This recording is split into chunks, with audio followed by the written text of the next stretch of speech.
투잡, 쓰리잡이라며 직장일 외에도 경제적 이유로 시간을 쪼개 쓰는 사람들이 있습니다. IT 기업에서 일하는 김경호 씨는 대리운전을 하고 있습니다. 늦은 밤 도로에서 운전으로 부업을 하는 셈입니다. 보통 이제 일주일에 5번 정도 평일 위주로 하고 있고요. 그 주말에는 다른 알바를 또 하고 있거든요. 그래서 일주일에 5일 평일로 해서 보통 9시부터 12시까지 시간을 잡고 있고요. 그리고 보통 평균 달에 따라 다른데 평균적으로 한 달에 한 100만 원 정도 수입을 올리고 있습니다. 김경호 씨처럼 직장인들의 월급은 한정돼 있습니다. 좀 이른 나이에 경제적 기반을 마련해야겠다는 생각에 조금은 위험하지만 자신이 시간 될 때 언제든 일할 수 있는 이 일을 부업으로 택했습니다. 좀 위험한 일이라고 하면 사고의 부담이 제일 큰 것 같아요. 그쵸. 사고 나게 되면 아무래도 제가 부담해야 되는 게 이제 보험, 자기 부담금을 부담해야 되고요. 그리고 다음 1년마다 심사를 하는데 그 보험 심사에서 탈락이 될 가능성이 높아져서 또 이 일을 할 수 없을 일도 있기 때문에 주 52시간 근무제나 워라밸 등의 영향으로 이쪽 업계도 수요는 줄고 대신 경쟁은 치열해졌습니다. 그만큼 술을 드시던 수요층들이 대리운전이라는 투잡의 길로 이렇게 들어오시는 분들이 많고요. 그리고 아무래도 그 전에는 제가 2년 전 시작할 때는 제가 대리운전을 하면서 조금 소위 말해 무시받는다는 경향도 있었는데 요즘 이제 좀 이용하시는 분들께서는 오히려 어떻게 시작할 수 있냐 이런 부름을 던지시는 분들이 많더라고요. 진입장벽이 낮다고 생각되는 대리운전. 여러 형태로 시작하는 경우도 많습니다. 김경호 씨도 수업료를 지불하며 얻어야 했던 쓰디 쓴 기억이 있습니다. 시작할 때 좀 잘 몰라서 2인 1조로 같이 움직인 적이 있습니다.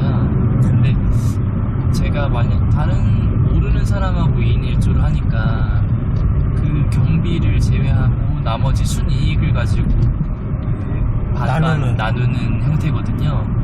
그렇게 하니까 하루에 얻는 수입의 반반 나누다 보니까 이게 제 손에 시중에 지어지는 게 보통 하루에 한 2, 3만 원 정도밖에 안 되더라고요. 힘은 힘대로 들고. 네, 힘대로 들고.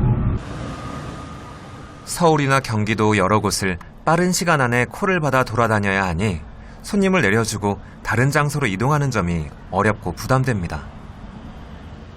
킥보드를 이용해서 대리운전을 한 적이 있었거든요. 네. 전동 요즘 많이 그렇게들 하신다고 하더라고요. 네네. 그래서 이제 손님한테 도착해서는 좀 양해를 구하고 트렁크에 실어놓고 운행 마치고 나서는 다시 찾아서 좀 이동을 하고 이런 식으로 했었던 적이 있었는데요. 아무래도 밤에 전동 킥보드를 타다 보니까 너무 위험한 적이 많았어서 그때 이후로는 다시 이제 좀 걷고 뛰고 버스 지하철 이용하고 이렇게.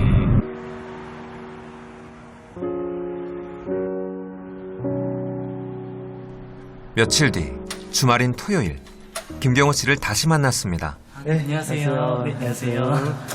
아직 미혼인 경호 씨는 밀린 집안일을 하느라 분주합니다. 2년 정도 혼자 지내고 있습니다. 서울 올라와서부터는 계속 혼자 지내고 있고요. 그래서 요리나 뭐 청소, 빨래 이런 거는 좀 적응이 많이 돼서. 경북 영천이 고향인 그는 회사 근처에서 혼자 살게 된 지 2년이 됐습니다. 제법 살림 노하우도 터득하고 있는데요. 이게 볼인데 요거 사용하면 빨래가 엉키지 않고 이제 좀 이렇게 유하게 되더라고요. 그리고 세제 같은 게 또 뭉치지 않아서. 설거지에 욕실 청소까지 아주 깔끔하고 각이 제대로 잡혀 있습니다. 경호 씨는 군대에서는 운전병, 지금 회사에 다니기 전 아이돌 그룹 매니저 일, 택배 기사 일까지 했습니다. 차에 실었던. 모두 자동차와 관련된 일인데요. 대리운전도 그 때문에 시작하게 됐다고 합니다.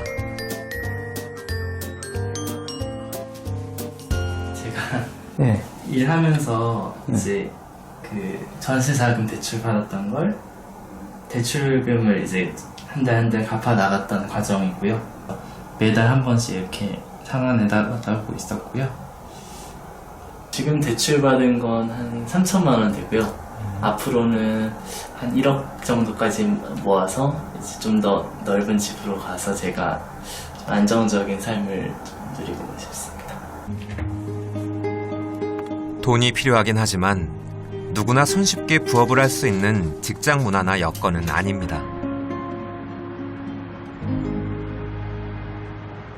그러니까 뭐 사람이 살아가는 데는 뭐 현재의 일에 대해서 충분히 만족할 수도 있지만 또 이제 뭐 사회적으로 이제 뭐 불안하다든가 아니면 미래를 뭐 인생 이모작을 위해서 여러 가지를 이제 기획하고자 하는 게 이제 사람의 욕구라고 생각을 합니다. 개인 시간에, 여가 시간에, 취미 시간에 그게 뭐 투자할, 활용할, 투입할 시간이 굉장히 적은 상태가 한국의 이제 장시간 노동 현실이지 않나 싶습니다. 직장 경험이 있어도 바로 취업을 할 수 없으니 주부들은 온갖 고민 속에 다양한 선택을 합니다. 경기도 의정부에 핸드메이드 작업을 하던 동네 주부들이 모여 작은 벼룩시장을 열었습니다. 가사를 돌보는 틈틈이 시간을 쪼개 만든 작고 귀여운 소품들이 보입니다. 역시 아이를 돌보는 엄마들답게 아동용 소품들이 많이 있군요. 좀 겨울철이라서요. 아이들 위주로 이렇게 스노우 같은 경우에는 극세사가 있어서 훨씬 따뜻하고요. 이런 거를 답답해하는 아이들은 이렇게 면으로 해서 얇게 사준 면으로 사용할 수 있는 거예요. 그리고 아이들은 답답함과 편리성을 조금 차단해서 만든 거기 때문에 아이들한테 인기는 좋아요. 아이를 위한 것을 하나라도 직접 손으로 만들어주고자 하는 엄마의 마음이 따스합니다. 아이를 일찍 재우고 틈나는 대로 뜨개질을 했다는 구수민 씨는 출산 전 학원에서 아이를 가르친 경험이 있습니다. 네, 애들 재우고 밤에 그냥 뜨개질 해서 만들었거든요. 네. 취미로 하다가 네, 그럼 제대로 한번 해볼까 해가지고 시작하게 됐는데 아직 시작한 지 얼마 안 돼서.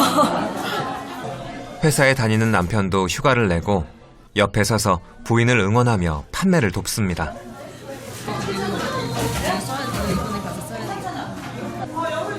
어떻게 색깔 때문에 좀 걱정되세요? 약간의 망설임이 있는 듯 하더니 이걸로 주세요. 아, 이거 드릴까요? 이쁘다고 하는 게 진짜겠죠. 아, 예. 그 안에 재질. 남편이 거래를 성사시킵니다. 근데 집에서 떠주는데 네. 이런 모양을 제가 할 줄 몰라가지고. 저희 가방. 하지만 회사 다니는 남편이 있어도 역시 육아를 하면서 동시에 강사로의 재취업을 함께하기에는 어려운 상황이었다고 합니다. 네, 원래는 그냥 저도 아이를 머리핀이나 가방 같은 거 떠주다가 이제 다시 좀 일을 해보고 싶은 생각이 좀 들었거든요. 네, 근데 원래 저는 강사를 했었는데 아이가 둘이 있다 보니까 그게 좀 힘들어졌어요. 네, 다시 취업하기가 힘들어져서 사실 시간이 많지는 않은데 아이들 하고 있어서 많지는 않지만 제가 좋아하는 일 하면서 이제 조금씩 경제적으로 뭐 도움도 되고 네, 그런 목적으로 시작하게 됐어요. 향초 제품과 방향제 등을 만들어 팔고 있는 전은미 씨는 고등학생, 초등학생 두 자녀를 두고 있는 주부입니다. 아니요, 자석 아니고 코코 방향제인데 차량에다 끼고 아이 키우는 엄마들이다 보니 뭘 만들어도 건강과 안전이 가장 신경 쓰인다고 하는군요. 그다음에 얘네도 어차피 화학 제품이에요. 향초도 그렇고 뭐 디퓨저도 그렇고. 근데 그거를 어떻게 소비자들이 현명하게 사용할 수 있느냐, 그거에 따라서 재료 선택도 안전한 거를 선택을 해야 되고, 소비자한테 보내드릴 때도 뭐 환기 문제도 그렇고 어떻게 사용하시라는 거를 말씀을 드려야 된다고 생각을 하거든요. 무조건 좋다고 판매를 할 수가 없으니까 100% 안전한 건 없어요. 그래서 안전을 조금 제일 많이 중요시해요. 안개도 직접 올린 거예요. 은미 씨 또한 플로리스트로 15년간 일해왔지만 가게에 한 잎이라도 보탤 요량으로 분야를 바꿔 향초 공방을 열어 작업하고 있습니다. 이런 일들은 자기가 이제 소소하게 앉아서 일을 시작할 수도 있고 또 향을 맡으면서 기분이 좋아진다거나 남들한테 좀 보내볼 수도 있고 그래서 이 일을 좀 시작하게 됐죠. 다른 거 그리고 경제적인 면도 또 무시 못하고 아이들 학원비도 좀 많이 들어가고 그러니까 그런 거에 조금 도움이 되고자. 20여 팀 정도 참여한 이날 벼룩시장에는 소소한 생필품을 저렴한 가격에 구입하려는 사람들로 북적였습니다. 스마트폰과 웹에서만 보던 얼굴들이 모처럼 만나 인사하고 웃고 서로 정보도 교환합니다. 저희가 같이 만든 애기 엄마들이 원래는 이제 각자 다 애기 낳기 전에는 각자 이제 직업들이 다 다양하게 있었는데 아이들을 낳고 나서는 이제 일을 그만두고 육아 이제 전념을 하다 보니까 서로 이제 힘든 것들을 공유하고 이러면서 여러 가지 이제 새로운 것들을 시작해보자라고 얘기를 하면서 이제 카페라는 공간에서 한번 플리마켓을 열어보자라는 이제 의도를 가지고 시작을 하게 된 거예요. 가사와 육아를 병행하던 주부들이 결혼 전 자신의 경력을 바탕으로 재취업하기는 어려운 게 사실입니다. 가정마다 집 대출금, 아이들 교육비 등 경제적 요구는 있지만 막상 사회에 다시 발을 들이긴 쉽지 않습니다.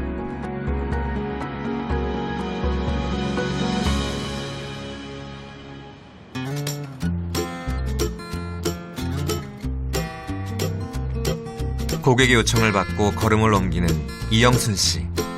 이분은 청소를 전문적으로 도와주는 홈 매니저입니다.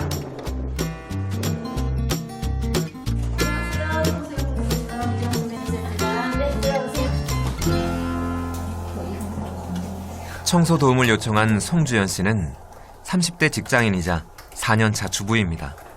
지금 임신 8개월째에 접어들고 있습니다.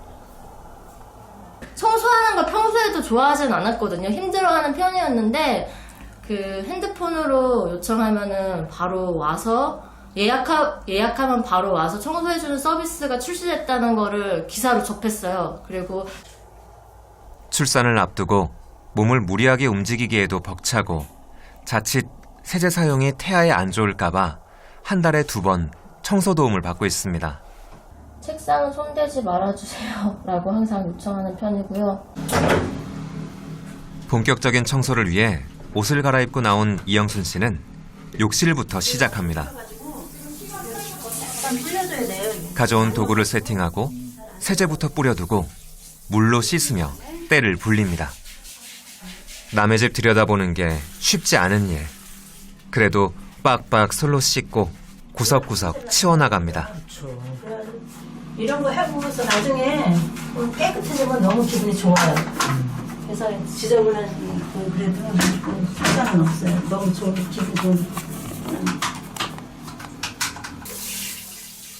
물때까지 씻어내자 얼마 지나지 않아 청소 전과 달리 세면대 손잡이도 광택이 납니다. 청소가 끝나고 나서 가장 놀라운 점은 제가 청소할 때 놓치기 쉬운 부분들이 많거든요. 화장실 같은 경우에는 그 욕실 세면대 손잡이 부분 같은 경우는 저는 거의 닦질 않았었는데 깜짝 놀랐던 게 거기 들어가 보면 굉장히 광이 나도록 닦아져 있는 걸 보고 아, 청소는 이렇게 해야 되는구나라는 걸 좀 깨닫고 굉장히 기분이 좋았어요.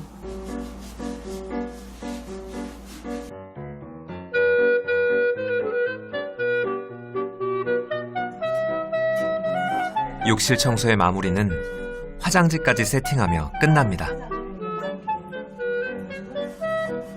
마치 저기 네. 호텔 같은데. 네. 저희가 호텔식 청소예요. 다 모든 게. 수건 개는 거 뭐 이런 것이 다 호텔식이에요. 네.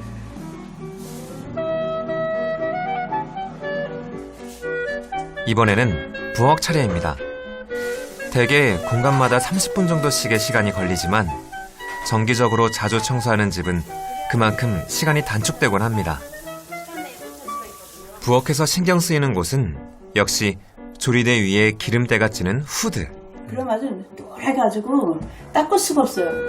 기름때가 많아요. 기름때가 많을 때는 이걸 다 빼가지고 세제에다 담궈놔요. 담궈놨다가 솔로 싹싹 문지르면 깨끗하게 져요.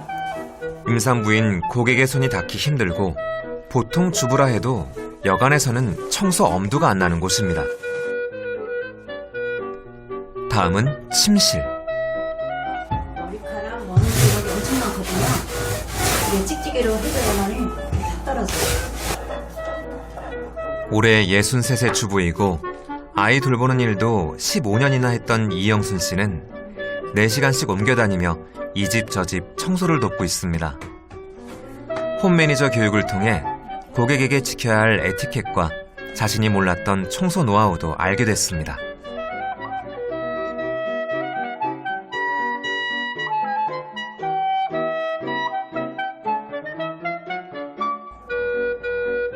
대략 2-3시간에 1회 4-5만 원의 청소 비용은 이영순 씨의 통장에 바로 다음 날 입금됩니다. 전문적으로 청소 일을 하고 노동의 대가를 받는다는 생각에 온몸에 땀이 나도 자부심이 가득합니다. 보시다시피 깨끗하잖아요, 지금. 지저분해도 깨끗하고, 침대 같은 데고, 화장실이고 볼 때 너무 깨끗하잖아요. 그럴 때 성취감을 느끼죠. 너무 기분 좋고, 또 이제 고객님이 보시고서 너무 잘하셨다고 이렇게 칭찬 막 하시거든요. 그때는 너무 좋아요. 기분 좋아요. 직장일과 가사를 병행해야 하는 주연 씨는 홈 매니저 이영순 씨 덕분에 마음 편히 직장일을 할 수 있게 됐습니다. 저는 사실 임신 전에도 이용하고 있었었고요. 예. 임신하고 나서 전기 서비스로 바꾼 거예요. 그리고 그 청소하는 비용에 대해서는 전혀 아깝지 않다고 생각해요. 네.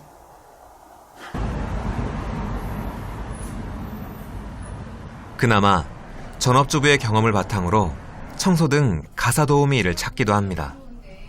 내가 써야 될 때 또 없어요. 그래서 나를 위한 세제는 가지고 다니시기를 권장드리고요. 요즘에는 청소 관련 홈 매니저 교육이 한창인데요. 세련된 옷차림의 주부부터 나이 지긋한 분까지 자리를 가득 메웠습니다. 우리는 다 사용해서 그 집을 찾아가야 되거든요. 고객님들 반응은 제일 많이 들은 얘기가 세상 참 좋아졌다. 네, 이런 말씀 많이 하셨어요. 왜냐면 진짜 저처럼 전화를 동네 소개소에다 전화를 걸어서 일일이 집안 설명을 해야 되고 일정을 맞추고 이런 것들을 다 이제 사실 오프라인으로 하던 시절이 사실 얼마 안 됐거든요. 근데 앱이 나오고 앱으로 밤 늦게라든지 아침 일찍이라든지 언제든지 본인이 원할 때 예약을 간편하게 하실 수 있고요. 그러다 보니까 앞에 있는 우유를 나 주나 보다 하고 가방 안에 넣어준다가 고객에 대한 예절과 청소 관련 전문 교육, 그리고 정해진 시간에 지도를 보고 찾아가는 앱 사용 방법 등이 이루어집니다. 가정 청소 대행은 고객과 생길 수 있는 마찰과 비용 결제, 예약과 요구사항을 청소 앱을 통해 할 수 있도록 했습니다. 기존에 이 시장은 카드 결제가 전혀 되지 않은 시장이었습니다. 그래서 너무 불편한 게 많았죠. 그래서 예약도 번거롭게 해야 되고, 그 다음에 다 현금으로 지불해야 되고, 그 다음에 이제 매니저님하고 문제가 생기거나 그랬을 때 이제 중재해 줄 수 있는 것도 없고. 그런데 고객님들의 반응은 이제 너무 믿고 할 수 있는 회사가 있어서 좋아졌다, 너무 편리해졌다, 네, 그런 말씀 많이 하시고요.